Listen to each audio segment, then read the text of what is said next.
Hello and welcome to my Half Life Alyx. The Northern Star. Chapter 5F.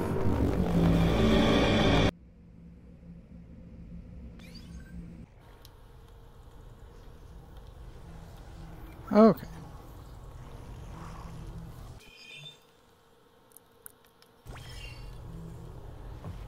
Let's see what we got going down.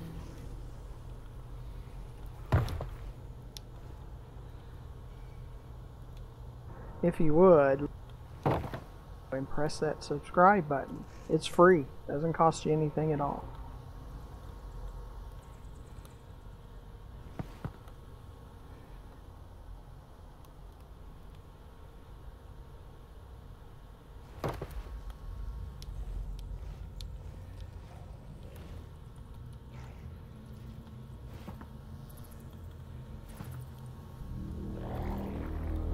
Save and save often.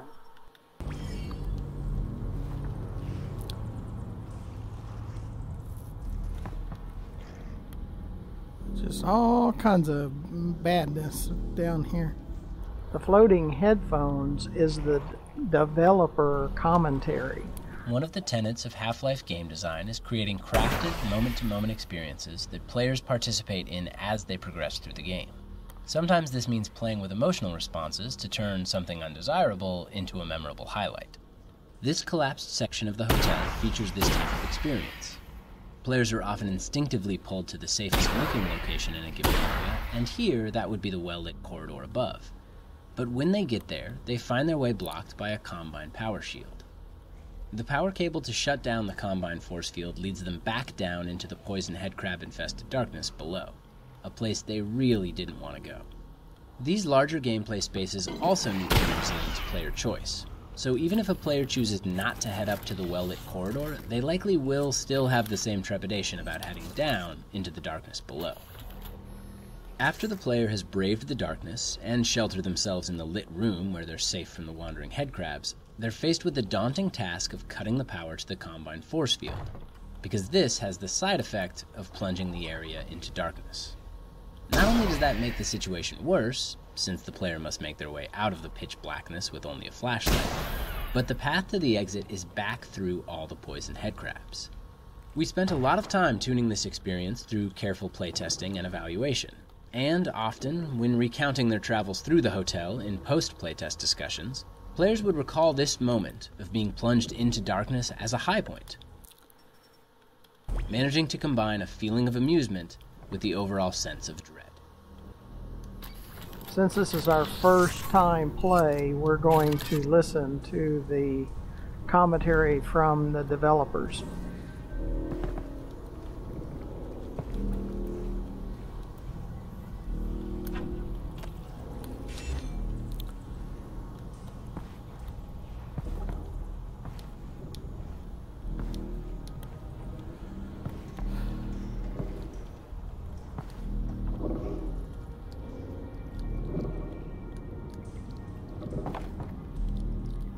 And look for our channel name, GFM_RDG, so you can watch more of our videos.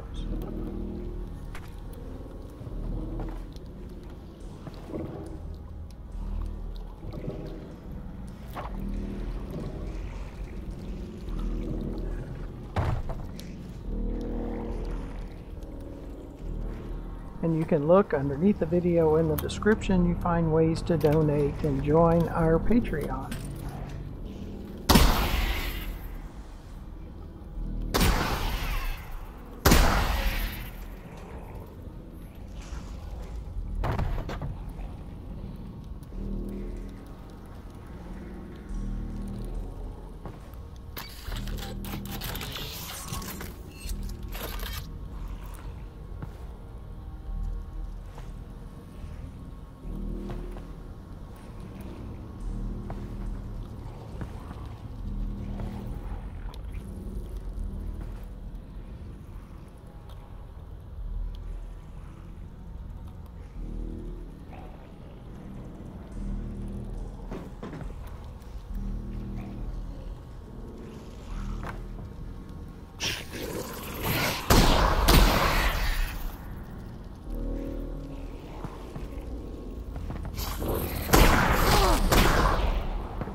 There's that gun.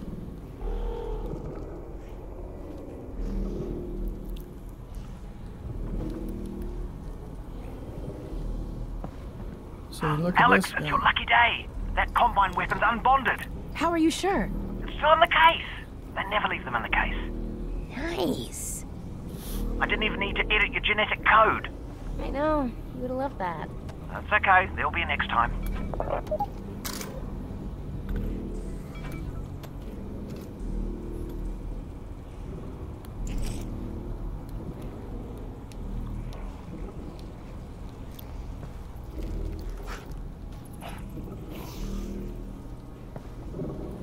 We're always looking for things that we can use, like resin and shotgun shells and bullets and medical syringes and all, just everything that we can use.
Eat dirt, die.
Be sure to catch our videos on our multiple platforms. Rumble.com is probably the best way to watch our videos, just because Rumble helps our channel more than YouTube does.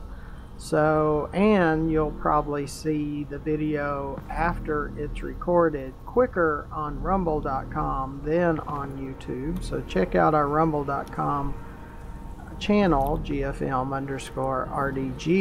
to get a first look at our videos.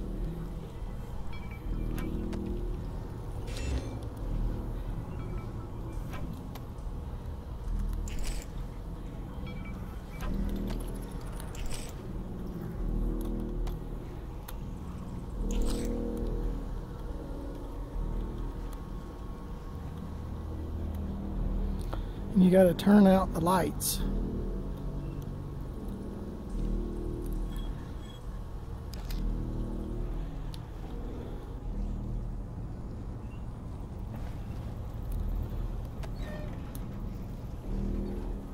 With that. It's like great.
common game design problem is that of resource placement, and this spot in the game is a good example. Players have just left an area where they acquired the Combine submachine gun, and whenever they get a new weapon, we try to give the player the opportunity to experiment with it right away.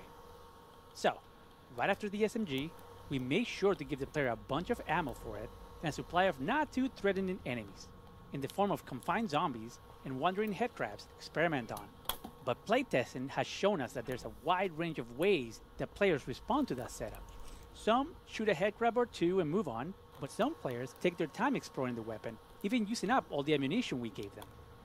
Now, after the headcrabs, the player is heading towards a new area, which features one of the hardest combat arenas in the game, where they must fight 2 revivers at the same time. How much ammunition can we expect the player to have here? How much should we put in this area between the 2 arenas to ensure all players will have enough to fight the 2 revivers? If we don't put in enough, player may be in a position where they cannot succeed at the upcoming encounter, and reloading their save games won't help them. They will need to go back and replay the previous area, this time conserving more ammo. That's not something we want to happen, nor is it something that we can expect all players to realize. Instead, many will repeatedly try and fail to be the 2 revivers. So, at its core, the problem with resource placement is that the dynamic range of resources carried by players can be significant, and it gets even wider as the game progresses. In Half Life Alyx, we would see some players end the game with barely any ammunition, while other players had over 1,000 unused rounds.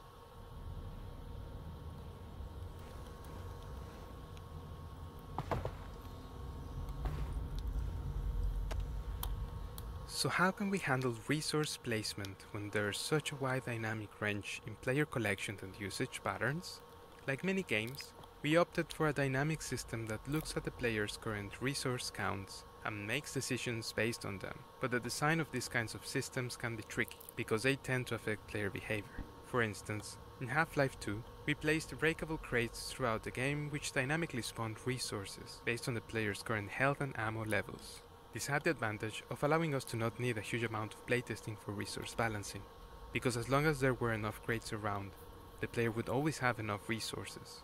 But because that system exists, we didn't have to spend much time on resource placement, and as a result, we didn't really craft challenges around resource collection.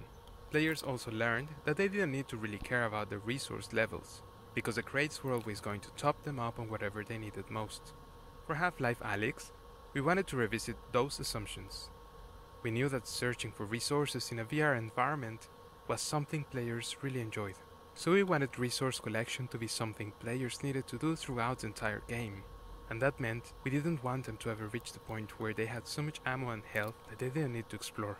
We were also able to start playtesting earlier in the product development cycle than we had been able to when making Half-Life 2, which gave us the confidence that we'd be able to spend the time we needed to carefully place every resource. For Half-Life Alyx, we moved to a system that allowed us to craft a more specific experience, using a dynamic layer that attempts to reduce the dynamic range of resource gathering between players. Instead of placing generic resources that switch types, level designers carefully placed each resource type throughout the world. Some are easy to find, and some are more difficult. Then, as the player moves forward in the world, the system opportunistically removes resources in the path ahead based on the player's current resource levels. This had the benefit of allowing level designers to have a lot of control over the player's resource amounts in different areas of the game. They were able to craft areas where they wanted the player to be starved of one ammo type or encouraged to use another. For example, in this area, designers could provide enough ammo to ensure that the player would have enough to fight 2 revivers, with the knowledge that the ammo balancing system would remove much of it if the player was already loaded up. We could safely give the players a large amount of Combine SMG ammo in the previous arena, and know that the players who ran past the poison headcrabs without firing a shot wouldn't find more here. There are a number of additional features to address complexities that result from this system, such as ensuring players always find something inside a Combine locker, or ensuring that players are still rewarded for searching carefully and regularly, even if they're carrying a lot of ammo. Ultimately, we want a player who is paying more attention to the environment to come out ahead resource-wise. We just needed some dials to be able to control how far ahead they got.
Finally.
Up until this point, each Reviver encounter has been focused on teaching players something new about the Reviver so that they can defeat it.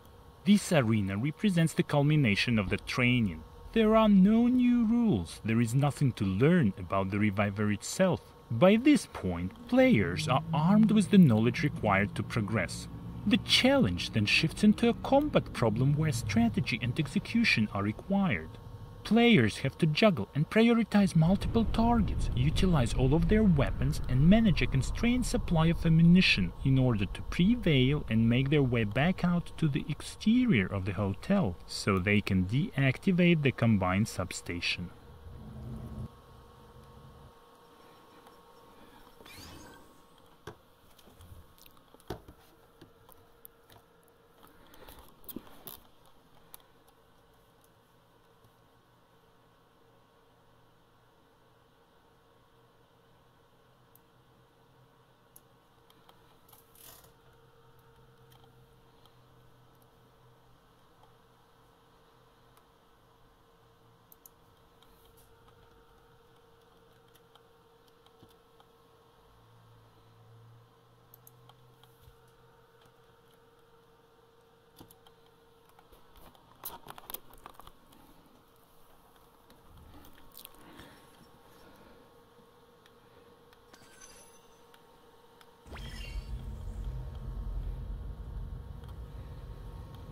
Okay.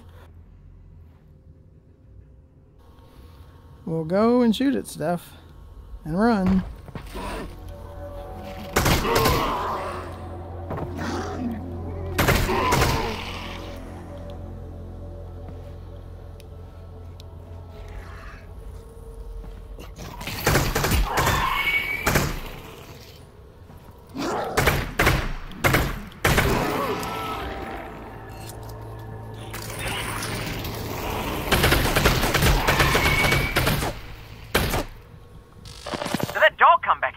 Yeah, this one was kind of rough.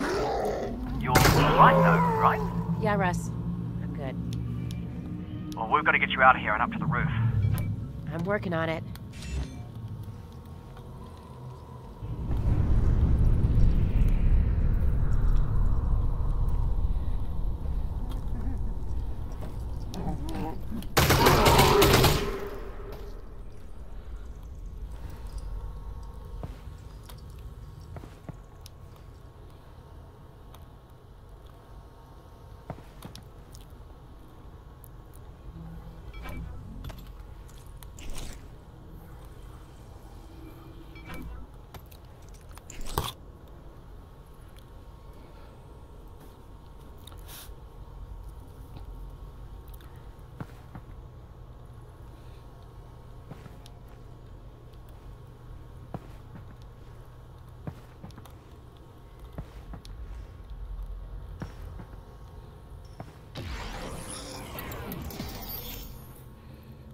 Okay, we gotta get those batteries from those dogs.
Okay, we need to get back up there.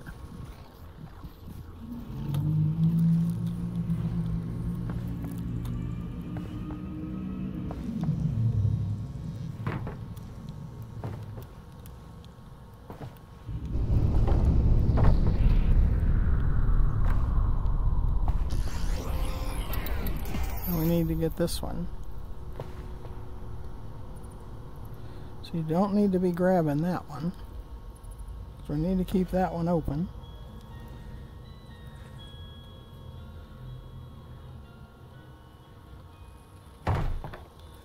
We need to grab this one. Put it in here.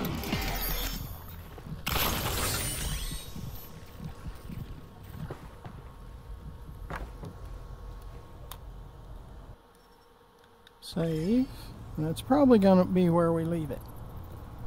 Until the next time. I do appreciate you coming along, and hopefully you join us for the next video, and also hopefully you'll press that free subscribe, watch more of our videos, consider donating and joining our Patreon. So until the next video, thank you for watching. Goodbye.